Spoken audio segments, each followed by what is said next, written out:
Hi everyone, welcome back to my channel. Welcome to Nina's Chelsea Corner. If you're new round here, Chelsea Brentford 0-0. A goalless draw and just a point puts us in a very vulnerable position in the table.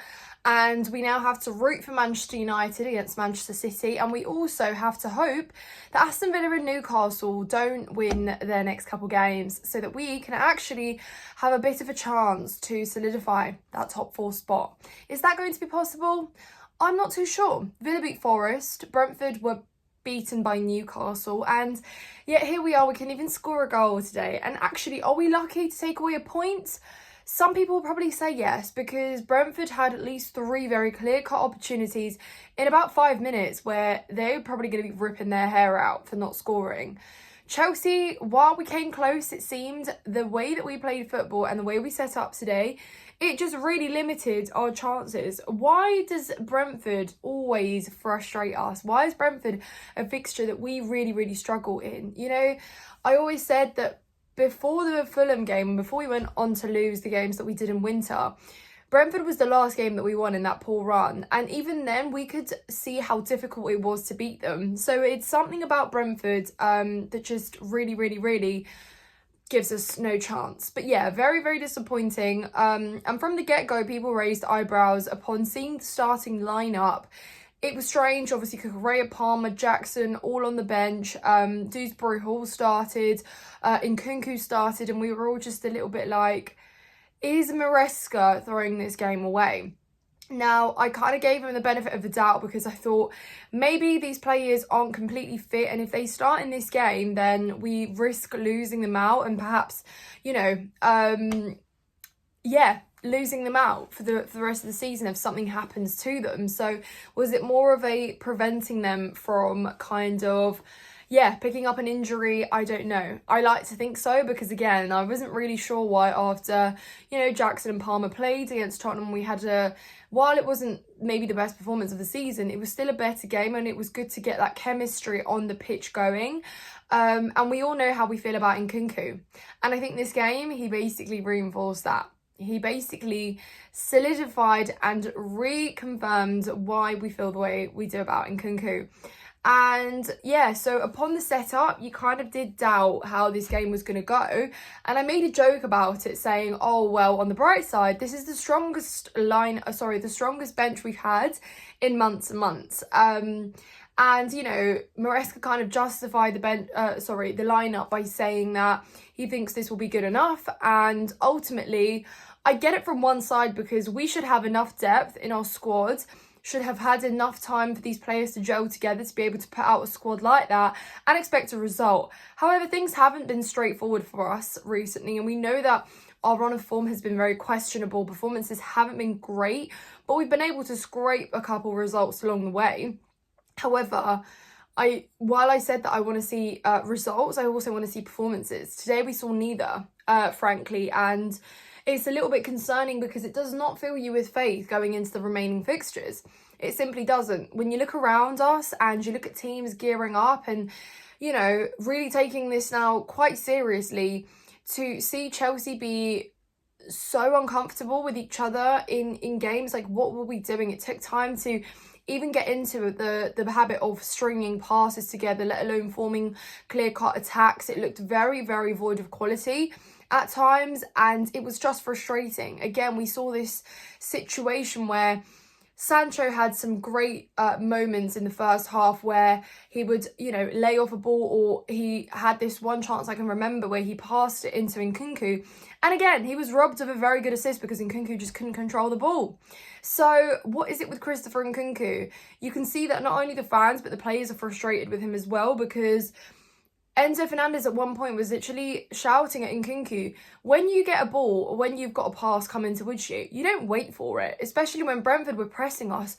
What makes you think that you're going to get the time to actually wait for the ball to come to you? You have to go too. And Nkunku just wasn't doing that. So not only was he just too deep at times, but even when he was deep, he was, you know, he wasn't able to control the ball or win possession or retain it.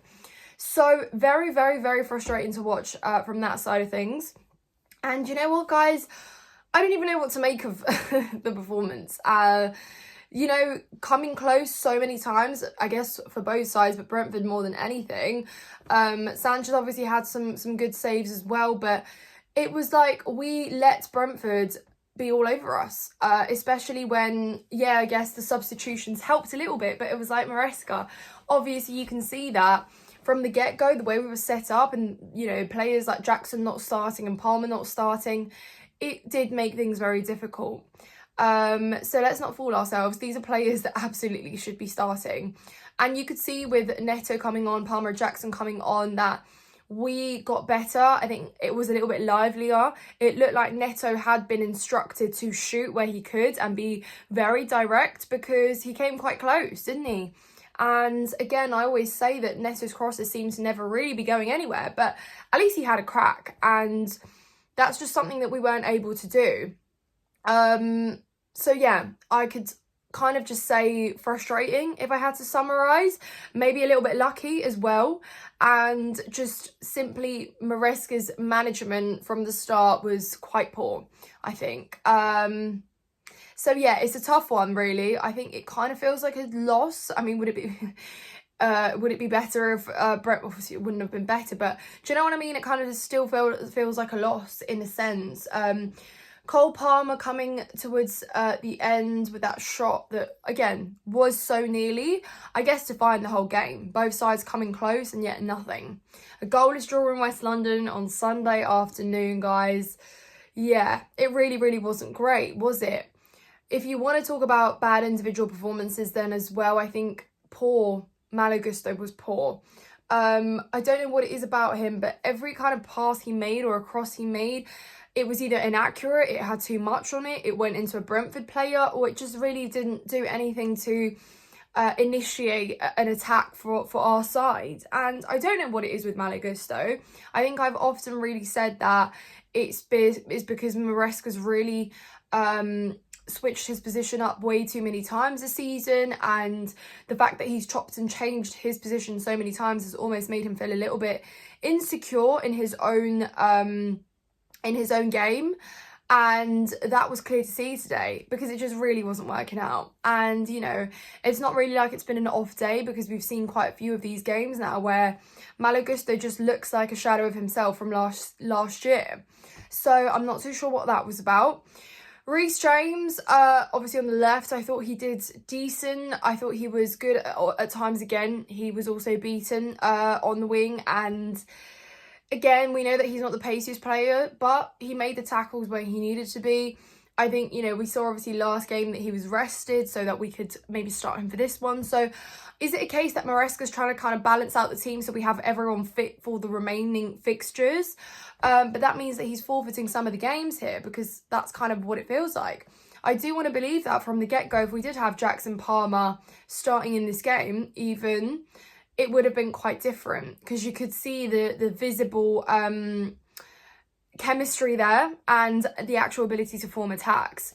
But in Nkunku, I'm sorry, I'll understand it in the Conference League, but in the Premier League, I think we can all agree it's not going to work. Now, I've often said this about Nkunku is I don't solely blame the individual, because it was made clear to him a while back that he's not part of Chelsea's long-term plans, and that the first moment a good fee comes in for him, he is departing. Except I don't know how you could possibly request 65 million for Christopher Nkunku.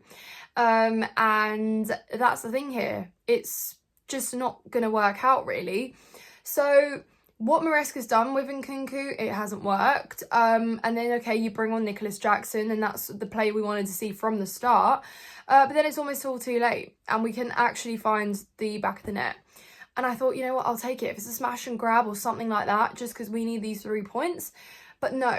So, yes, it's a point taken, but I also think we've dropped points here. And we look very vulnerable in our Champions League spot finish. So, obviously, if we look at the fixtures we have next, there are games that are winnable. However, if we continue playing like this, with these performances that seem very, very predictable to opponents, then we're really not going to manage very, very well. So, yeah, very disappointing, very boring, I must say, at times as well. Yeah, very, very poor. So yeah, guys, that's my take on this one. It's a very strange one, honestly, to analyse.